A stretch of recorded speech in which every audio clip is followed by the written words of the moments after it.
Hey homies, what's up? Alright, we are still working on this Daredevil project here on Late Night Inks.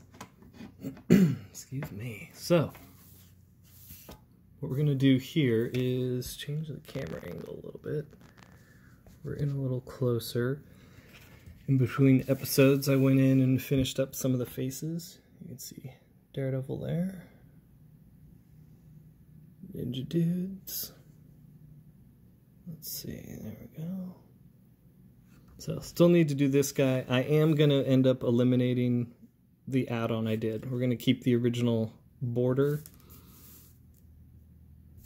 So stuffed ink that guy. But what I want to do this episode is show you a simple way to do your backgrounds with just a felt tip marker. And my favorite kind of ruler is a see-through ruler. So I like this because you can use it as a grid. I have a custom one that is sort of based on a custom idea that Danny Mickey had for his studio, but I'm not going to share that yet. That's a secret. So like I said in all the other videos, we always want to avoid the wet ink, even though we're dealing with a pen or a marker here. It dries relatively quick, but we still want to just keep that stuff in mind. It's a good practice. So we're going to go to the highest point where there is straight edges to be had. And we're going to have at those straight edges. I'm using the Faber-Castell Pitt Artist Pen size S, the small. It gives, it's a good universal weight that you can get a little heavier, build up heavy, and still get relatively thin lines as well. We're going to do medium to heavy lines on here, so. Oh, this is how I hold it. I kind of have my 4 fingers across it. I can slide it like that, so.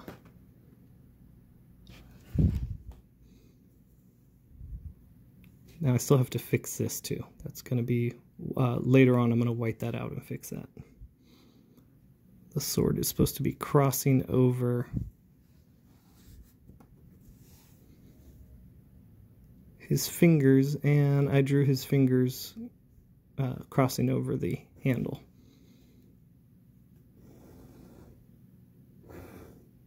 So just the pen thickness there, we're going to be cutting this image off. You know, I'm going to have the swords extend, I think, off the edge, so that's good. So pen thickness just for that line. Then we're going to go a little bit lighter on the center line. And then this heavy side, we're going to double it up. I'm going to press down a little. Skip over the hilt part.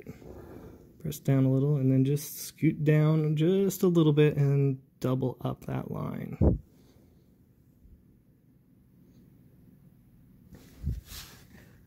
There we go. Now, same principles apply for the building in the background. Even though the top line is the highest point, and you know, we think that would be the thinnest, it still is a separating line, a contour line, a containment line for a big heavy mass. So we're going to go bold on that, and then inside the structure we'll pay more attention to thin on top, shadow, or heavy on the shadow side.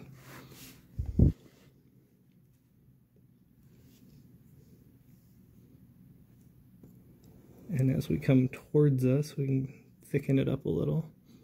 I'm going to tilt the pen without moving the ruler. That lets me thicken the line.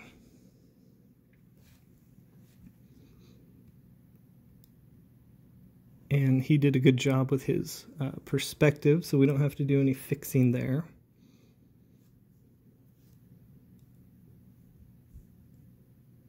Now on some of these lines you can give a little bounce and break some of the lines up. It sort of adds atmosphere and distance.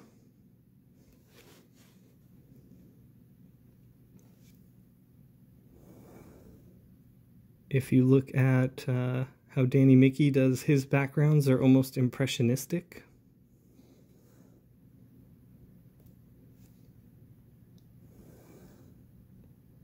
Lots of light breaking through the thinner lines, and then heavy shadows and heavy blacks on the undersides. All right, and you can see there's a shadow and some rendering here. It doesn't make much sense to me. I don't know where it's coming from or what it is. So I think we're going to ignore it, because otherwise it's this big black shape that just draws our eye there. And I think if we keep it just simple building in the background. But we don't have to decide that yet. We go in and do the structure as is. Don't do any of the rendering or the lighting just yet. You always want to just keep doing the structure first, just like with the figures.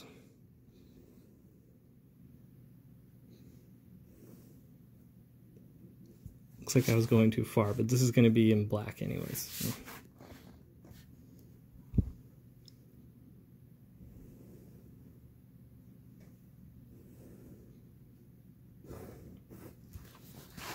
Okay, so there's some window framework, so this line will be thin, this underline will be thick. I imagine we're dealing with top light, moonlight.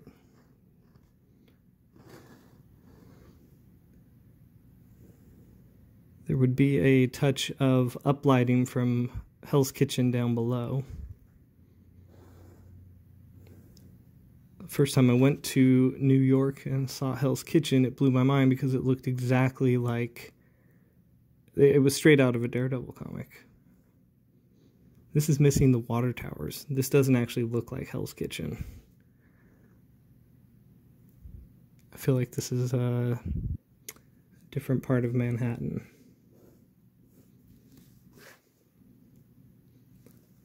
All right, we're gonna skip the sword. We'll come back. We're on a flow with this building here. So thin on top, thicker on the underside. And it becomes a meditative process. All right, this is getting real smudgy. Good thing we're almost done.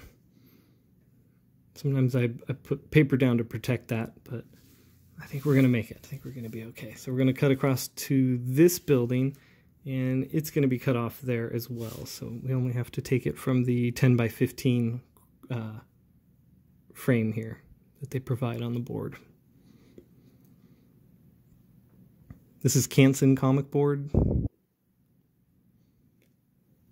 It's a little toothy. It's actually a really decent board. I did most of Divinity and Eternity on these boards, and that is because they are inexpensive, and Valiant didn't have their own boards to provide us, so I had to provide my own. And you can get them at Michael's with a couple coupons. And while it wasn't my favorite board, it was, you could use it, you know, it was pretty universal. I could use it with all kinds of mediums, so got used to that. I'm back to using DC board now, which is nice, and I like their slick board. It's not too slick, just right.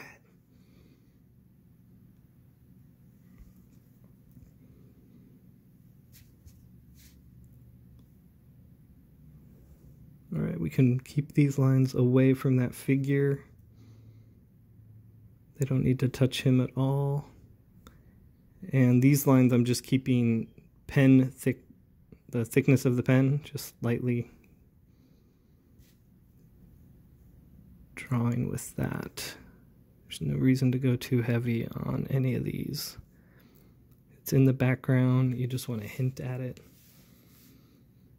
Okay, now here is a little bit of a problem. We've got a tangent here.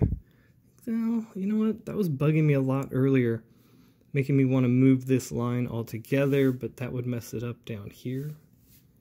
See, we had this tangent here. Let's see. So you can put your ruler there and you can kind of see where you can fudge it. You know what? Actually, this works great. We'll go up a little bit. That way we're keeping it close. Oh, here, you know what? Sorry. We'll line it up with the edge of the roof line there. Okay? But to avoid the tangent with the hand here, we'll rotate it up on the right side here a little, not really adjusting too much from here. So we're fudging the perspective just a little bit. So keep it thin back here, and it doesn't have to touch this figure in the background or that blade. That'll give a sense of atmosphere, and here we'll even break up some of the lines between his ninja bandana. And coming out of that, we'll get a little thicker as we're coming towards us. It's okay if it touches this figure for now. You want it kind of close. I'll probably go back with a whiteout pen and do that. But from the shadow side here, it's fine if it touches the figures.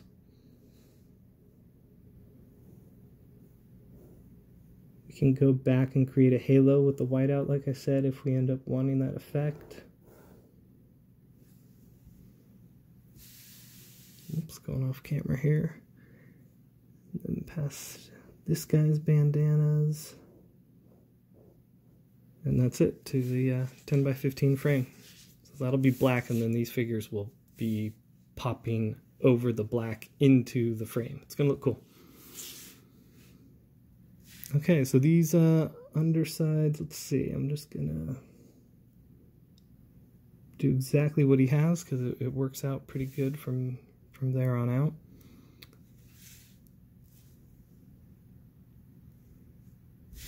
Yeah, okay. We're going to go heavy under there, but I am going to lay down one thin line. And then we'll go in with a heavier pen. Sometimes I go in with a brush marker to beef it up, if you got a felt tip brush marker. Alright, so we can tell where our horizon line is because this line's here, this line down here where the floor meets this wall back here is here, so somewhere in the middle is sort of where we are. Blah, blah, blah, and that's how you find out where you're, find your perspective, find your vanishing point. You always know where you stand in the scene.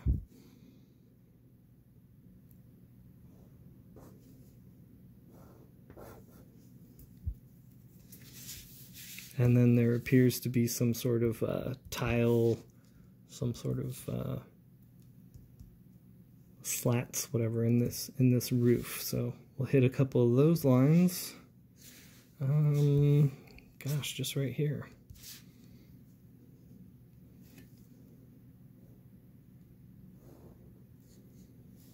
You can see how quickly we're getting through these.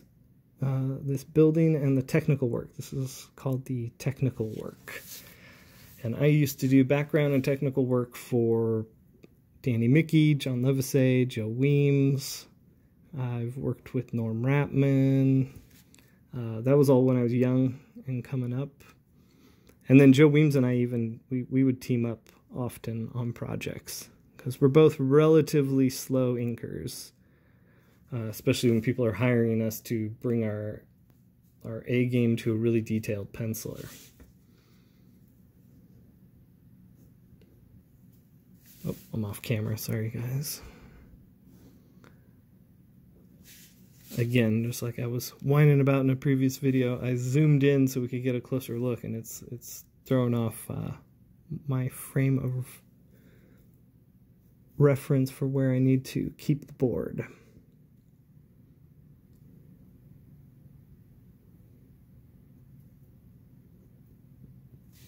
All right, break up those lines a little. And then we can come back here and we're going to move across this way. Now, if I had been doing this with a nib, we wouldn't be cutting across so quickly. We'd be letting that dry or coming around here and approaching it from a different angle. But we want to do these vertical pieces now. So we're going to go across, do the vertical pieces there, and then I'm going to show you a really cool double page spread. You know what? Forget that. I think you guys get it. You saw how to use this. You saw what I was doing. Let's go ahead, put this aside. This is a special treat for anyone that's stuck in this long. I'm gonna take a sip of water.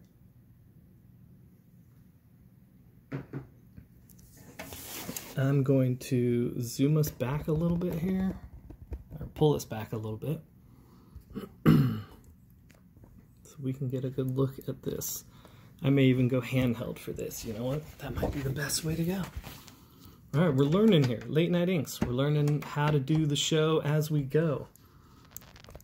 So what we have here is a double page spread from the Flash 206, pages 16 and 17. Here, we'll get it focused. This was written by Jeff Johns. The pencils are by Howard Porter. The inks are by John Livesay, who goes by Livesay.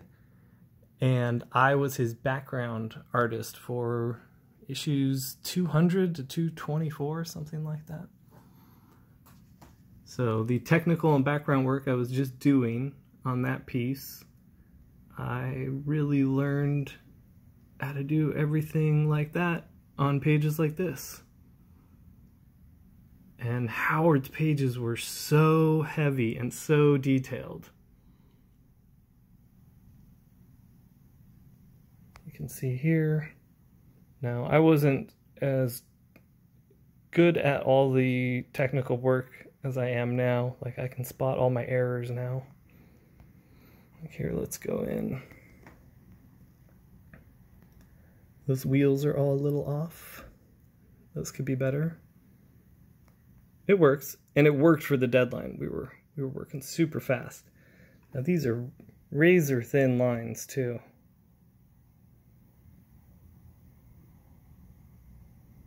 Those tiny little bricks. All right, let's pull out for a sec. So it's basically Barry leaves his apartment and crosses through the city, and I think everyone knew he was the Flash at that point. Got our traffic jam leading to the bridge. That was a lot of fun. And look, just the outline, the silhouette of the buildings in the background creates so much more depth. And you don't have to get anywhere near as detailed as the rest of this stuff.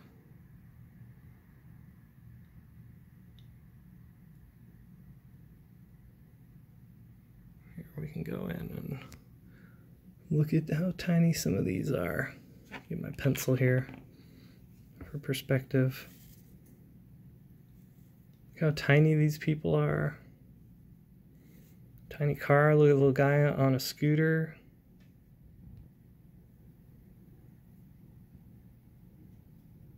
Oh, look at that. An homage to Mark Waringo. That's awesome. I forgot that was there. Oh, that is so cool.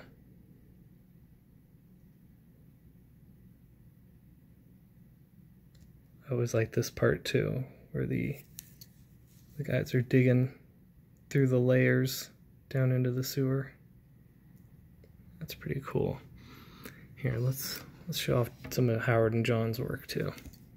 I loved the heavy to thin line weight that John was doing over Howard. It was in the pencils, but John really gave it a really awesome touch. And this figure's awesome too. The folds.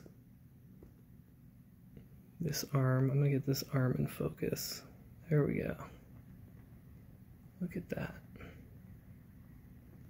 Great perspective too. So, there we have it. Little lesson on doing background and technical illustration. Hope you guys are doing well and being safe.